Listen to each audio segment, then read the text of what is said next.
have someone of your experience and knowledge leading the Department of the Interior. So thank you very much. You know, it's the greatest privilege of my life to serve as Vice President to President Donald Trump. He is a man of his word. In nearly 100 days, President Trump has been delivering on the promises that he made to the American people, one after another. He assembled a world-class cabinet. He's been fighting for American jobs every single day, even since Election Day. He's put a renewed emphasis on American energy. He's slashing through a mountain range of red tape emulating out of the last administration. Thanks to his leadership, more than 500,000 jobs have been created in the year 2017. Businesses and consumers today are more confident than they have been in years and, by some measures, in decades. In Justice Neil Gorsuch, President Trump kept his promise to nominate to the Supreme Court a justice in the mold of the late and great Justice Antonin Scalia. He's securing our border, reducing illegal immigration, taking dangerous illegal criminals off of our streets.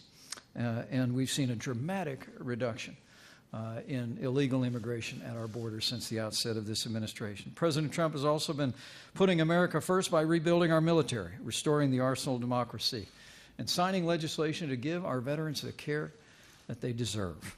And today, this administration will outline the President's vision for tax reform that will include one of the largest tax cuts for businesses and individuals in American history.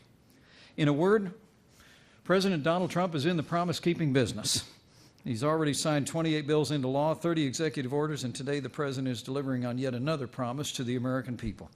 In just a few moments, President Trump will begin to undo one of the great federal overreaches of recent decades, the abuse of the Antiquities Act by politicians in Washington, D.C., to grab land and power at the American people's expense.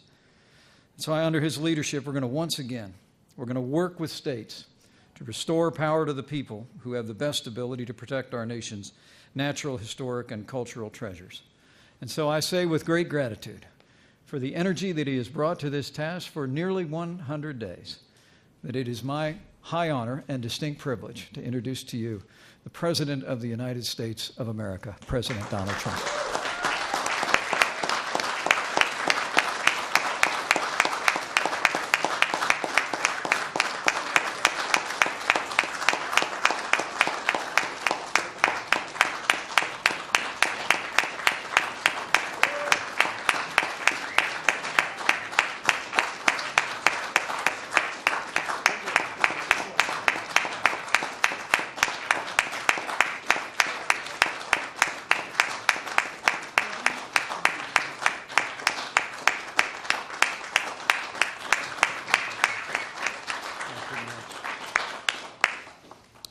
Thank you, Mike. He's been a great vice president, a great help, and everybody loves Mike Pence. So I just want to thank you for your service. It's been incredible.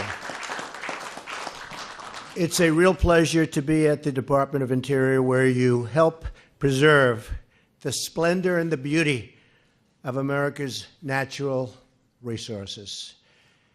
And I can tell you, the group that's in here right now, they're really doing the job. Right, Lisa? They're doing a good job? We're going to take care of Alaska, too. Don't worry about it. And they protect the ability of the people to access and utilize the land which truly belongs to them and belongs to all of us.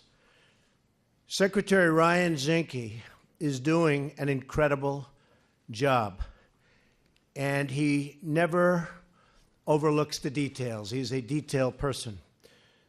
Soon after he was confirmed, we had a snowstorm, big one, and he was out there on the steps of the Lincoln Memorial shoveling the snow all by himself. And he's a strong guy. He did a good job. He did a very, very good job, but we're proud of him. In the first 100 days, we've taken historic action to eliminate wasteful regulations. They're being eliminated like nobody's ever seen before. There's never been anything like it. Sometimes I look at some of the things I'm signing, I say, maybe people won't like it, but I'm doing the right thing. And no regular politician's going to do. I don't know if you folks would do. I will tell you, literally, some politicians have said, you're doing the right thing. I don't know if I would have had the courage to do some of these things, but we're doing them because it's the right thing to do, and it's for the good of the nation. We're returning power back to the people. We've eliminated job-destroying regulations on farmers, ranchers, and coal miners, on auto workers, and so many other American workers and businesses. Today, I'm signing a new executive order to end another egregious abuse of federal power and to give that power back to the states and to the people where it belongs. The previous administration used a 100-year-old law known as the Antiquities Act to unilaterally put millions of acres of land and water under strict federal control. Have you heard about that? Eliminating the ability of the people who actually live in those states to decide how best to use that land. Today, we are putting the states back in charge. It's a big thing. I'm pleased to be joined by so many members of Congress and governors who have been waiting for this moment, including Governor Herbert of Utah. Thank you. Thank you, Governor. Governor LePage of Maine, who, by the way, has lost a lot of weight. I knew him when he was heavy, and now I know him when he's thin, and I like him both ways, okay? Done a great job. Governor Calvo of Guam. Thank you. Governor Torres from the Northern Mariana Islands. Thank you. Thank you, Governor. I also want to recognize Senator Orrin Hatch, who, believe me, he's tough. He would call me and say, you got to do this. Is that right, Orrin? You didn't stop. He doesn't give up. And he's shocked that I'm doing it, but I'm doing it because it's the right thing to do. But I really have to point you out. You didn't stop. And Mike, the same thing. So many people feel, Mike Lee, so many people feel so strongly about this. And so I appreciate your support and your prodding and your never-ending prodding, I should say, because we're now getting something done that many people thought would never, ever get done. And I'm very proud to be doing it in honor of you guys. Okay? Thank you. Altogether, the previous administration bypassed the states to place over 265 million acres. That's a lot of land. Million acres, think of it. 265 million acres of land and water under federal control through the abuse of the monuments designation. That's larger than the entire state of Texas. In December of last year alone, the federal government asserted this power over 1.35 million acres of land in Utah, known as Bears Ears. I've heard a lot about Bears Ears, and I hear it's beautiful. Over the profound objections of the citizens of Utah.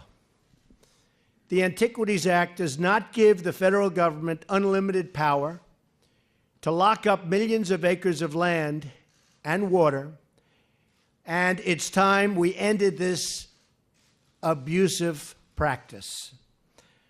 I've spoken with many state and local leaders, a number of them here today, who care very much about preserving our land and who are gravely concerned about this massive federal land grab. And it's gotten worse and worse and worse. And now we're going to free it up, which is what should have happened in the first place. This should never have happened. That's why today I'm signing this order and directing Secretary Zinke to end these abuses and return control to the people of Utah, the people of all of the states, the people of the United States. Every day we are going to continue pushing ahead with our reform agenda to put the American people back in charge of their government and their lives. And again, I want to congratulate the Secretary. I want to congratulate Orrin and Mike and all of the people that worked so hard on bringing it to this point. and tremendously positive things are going to happen on that incredible land, the likes of which there is nothing more beautiful anywhere in the world. But now tremendously positive things will happen. So I want to thank you. I want to thank everybody for being here. God bless you all, and God bless America. Thank you. Thank you very much. So I'll sign.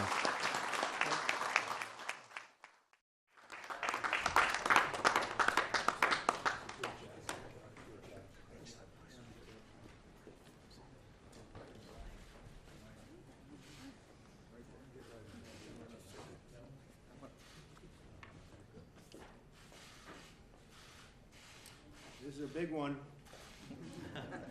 Sure is. You ready? I think we have to maybe give him the pen. What do you think? I wouldn't treasure it, I'll tell you that.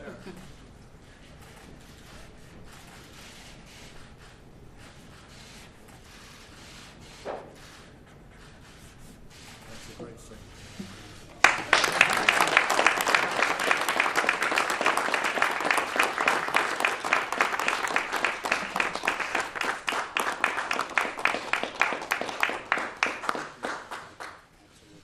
It's my honor. Thank you. Thank you, everybody. It's a great honor. Thank you. I'm never surprised by the Ninth Circuit. As I said, we'll see him in the Supreme Court.